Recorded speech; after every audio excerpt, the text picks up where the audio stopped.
اعوذ باللہ من الشیطان الرجیم بسم اللہ الرحمن الرحیم۔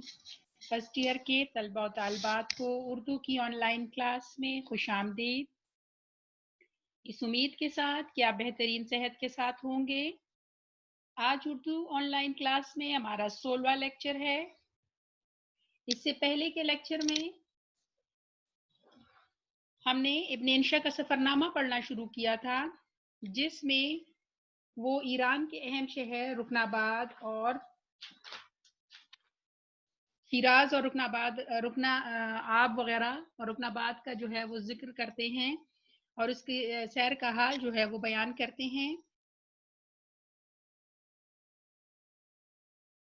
ابن انشا جب اپنے سفر کا آغاز کرتے ہیں تو سب سے پہلے وہ اپنے ہوٹل میں رکنے کا حوالہ کا ذکر کرتے ہیں کہ کس طرح وہ ہوٹل میں رکے اور پھر وہ صبح سویرے اٹھے اور وہ تخت جمشید دیکھنے کے لیے روانہ ہوتے ہیں اور وہاں شیخ سعدی کے مزار پر جب ہی جاتے ہیں اور شیخ سعدی کے مزار پر جب وہ پہنچتے ہیں تو ان کی جو حالت ہوتی ہے وہ انہوں نے جو ہے وہ بیان کیا کہ کس طرح انہوں نے جو شیخ سعدی کے مزار پر نہ چاہتے ہوئے بھی وہ جو ہے وہ اپنے جذبات پر کنٹرول نہیں کر پاتے اور اس کے بعد جو ہے وہ جاتے ہیں تخت جمشید کی طرف اور اپنے سفر کا آغاز کرتے ہیں۔ جس طرح وہ ایک ٹیکسی لیتے ہیں اور ٹیکسی والے سے بات چیت چلتی ہے اور ٹیکسی والا جو ہے وہ ان کو لے جاتا ہے، تخت جمشید دکھاتا ہے اور ان کو بتاتا ہے کہ تخت جمشید جو ہے شیراز، مطلب اگر آپ دیکھنا چاہتے ہیں تو آپ موسم بہار میں آئے، کیونکہ شیراز کا اصل مزہ جو ہے وہ موسم بہار میں ہوتا ہے جب ہر طرف پھول کھلے ہوتے ہیں۔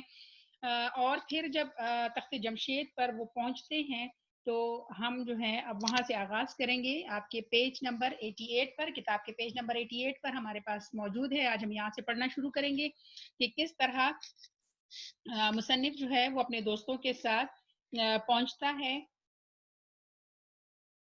تخت جمشید، اور جب وہ تخت جمشید ان کو نظر آتا ہے تو کیا کیفیت ہوتی ہے یا کیا کچھ وہ دیکھتے ہیں، اس کا ذکر جو ہے وہ اپنے سفر نامے میں بتا رہے ہیں۔ اچھا جی، 12:30 بج رہے تھے اور دھوپ خاصی تیز ہو گئی ہے۔ 12:30 بج رہے ہیں اور دھوپ خاصی تیز ہو گئی ہے۔ دارائے اعظم کا شہر غدار سامنے ہے، شہر غدار کا شہر۔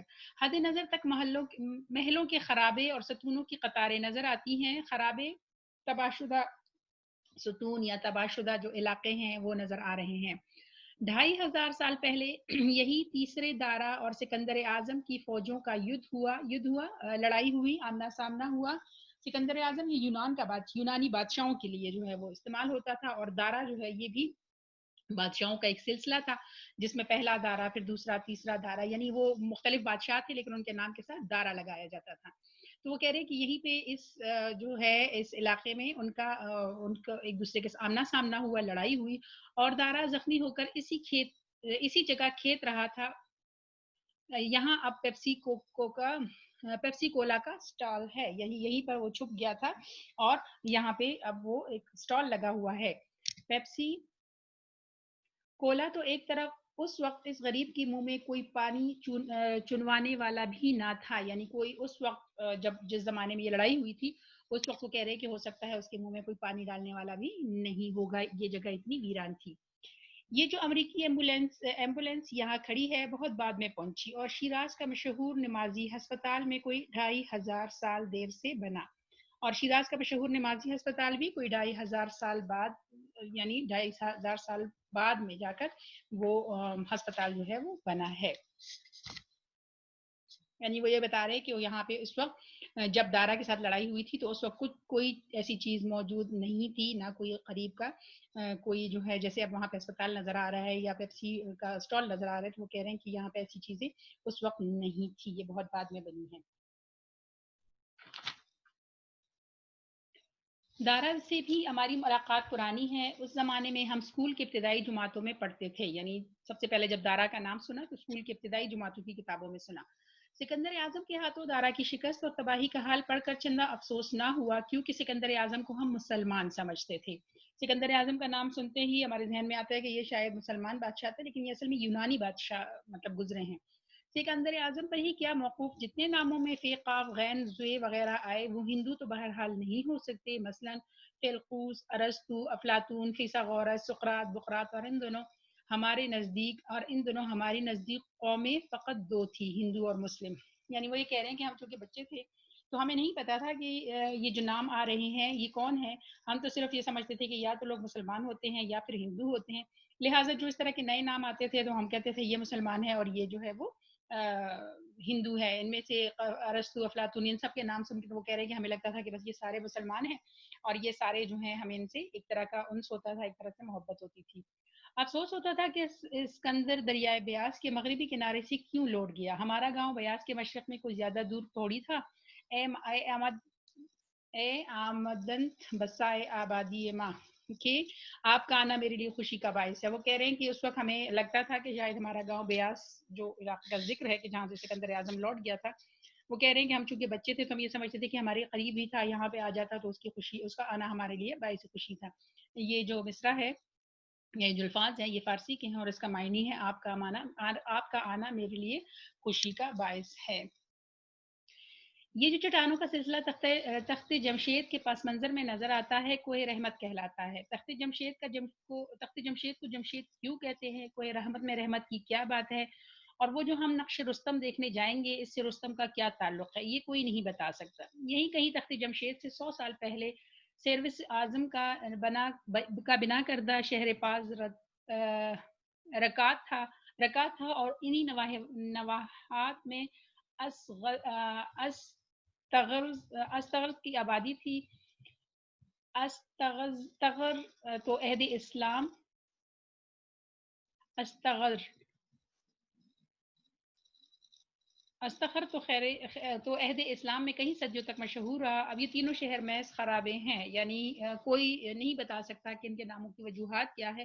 لیکن یہاں پہ قریب ہی آبادی تھی اور اس میں یہ شہر آباد تھے. اور یہ وہ شہر تھے کہ جو اب جن کے نام جو ہیں وہ کہہ رہے ہیں کہ تاریخ میں آتے ہیں، لیکن اب یہاں پہ صرف ان کے باقیات جو ہیں وہ نظر آ رہے ہیں. یعنی اب وہ شہر کے شہر مٹ گئے ہیں، اب یہاں پہ کوئی ان کا نام و نشان نہیں ہے. صرف کچھ نام و نشان، تو نشانات مطلب تھوڑے بہت جو ہیں ان کے ہمیں نظر آتے ہیں. یہ شہر کھا گئی کس کی نظر کسے معلوم، یعنی کیسے یہ شہر تباہ ہوئی یہ کسی کو پتا نہیں ہے. کھنڈرات کی کرسی زمین سے کوئی 30-40 فٹ اونچی ہے. یعنی یہ کھنڈرات جو ہے وہ عام زمین سے کوئی 30-40 فٹ اونچائی پر واقع ہے اور اس پر چڑھنے کے لیے چوڑی سیڑھیوں کا سلسلہ ہے. ان سیڑھیوں پر گھوڑے ماہ سواروں کے ٹاپے مارتے چڑھتے تھے. لیجیے اب مسطح میدان ہے، یعنی ہموار. بہت سے محلوں میں تو میناروں کے فقط ٹنٹ باقی رہ گئے ہیں. ٹینٹ کٹا ہوا بازو یا کٹا ہوا تنا، ٹھیک ہے. یعنی کچھ مینار جو ہے وہ مکمل موجود نہیں ہے، آدھے مینار موجود ہے. لیکن بعض مینارے اب بھی آسمان سے باتیں کرتے نظر آتے ہیں. دیواریں کئی فٹ تک قائم ہیں. یہ سارا تخت جمشید کے بارے میں بتا رہے ہیں، ٹھیک ہے جی. دیواریں کئی فٹ تک قائم ہیں اور دروازے تو اکثر جگہ 2500 سال سے یوں ہی کھڑے ہیں اور ان کی نقاشیوں کا جلال قائم ہے. یعنی ان پر جو نقش و نگار ہوا ہے وہ ابھی تک موجود ہے. کئی شیروں کے مجسمے ہیں، کئی بیلوں کے بت. یہاں حمام تھے، یہاں دیوان خاص تھا. اب آپ دھوپ کے پروانہ کرتے ہوئے چلتے چلیے، محلوں کی وسعت سے نہ گھبرائیے. آخر بنانے والے اپنے زمانے کے جہاں پناہ تھے. یعنی یہ اتنے وسیع ہیں کہ لگتا ہے کہ واقعی میں انسان جو ہے ان کی وسعت دیکھ کر گھبرا جاتا ہے. لیکن وہ کہہ رہے ہیں کہ اگر ہم ان کو دیکھیں تو ہمیں سمجھ آ جاتی ہے کہ واقعی میں یہ بادشاہوں کے بنائے ہوئے ہیں. اس زمانے میں آپ کو کون یہاں گھسنے دیتا؟ وہ ان سیاحوں کی ہڈیاں بھی گل گئی جنہوں نے اپنے ناموں کو دوام عطا کرنے کے لیے انہیں مختلف دروازوں اور محرابوں پر ٹھیکریوں سے گندا کر دیا تھا. کوئی کتبہ جرمن میں ہے، کوئی فرینچ میں. یعنی جو لوگ یہاں پہ آ کے یہاں کی تاریخ جنہوں نے سب سے پہلے لکھی، انہوں نے اپنے نام جو ہیں وہ تختیوں پر لکھ دیے. تو وہ کہہ رہے ہیں کہ اب تو وہ بھی مٹ چکے، وہ بھی جو لوگ تھے جو تاریخ لکھنے والے تھے کہ اب تو وہ بھی ختم ہو چکے ہیں، وہ بھی گزر چکے ہیں. ایک 1896 کا ہے نیو یارک ٹائمز کے نامہ نگار کا، ایک کی تاریخ 1858 ہے، ایک 1836 کا بھی ہے. سہنچیوں ایوانوں میں سے گزرتے ہوئے ایک میوزیم میں پہنچے. چھوٹا سا میوزیم ہے کیونکہ یہاں کے آثار کچھ تہران چلے گئے، کچھ اپنے آبا کی کتابوں کی طرح لندن اور پیرس میں. تخت جمشید کی میوزیم میں زیادہ تر چھوٹے بڑے مٹکیاں ہیں، جلی ہوئی لکڑی کے کچھ ٹکڑے بھی، کیونکہ آخر سارا محل آگ کے سپرد کر دیا گیا تھا. یعنی جب یہ محل جلایا گیا تھا تو اس کے جو لکڑی کے کچھ آثار ہیں وہ بھی یہاں کی میوزیم میں چھوٹی چھوٹی چیزیں جو ہے وہ موجود ہیں. تخت جمشید میں سب سے رفیع الشان محل تو دارا کا ہے. دوسرے نمبر پر اس کے جانشین خرشاش اول کا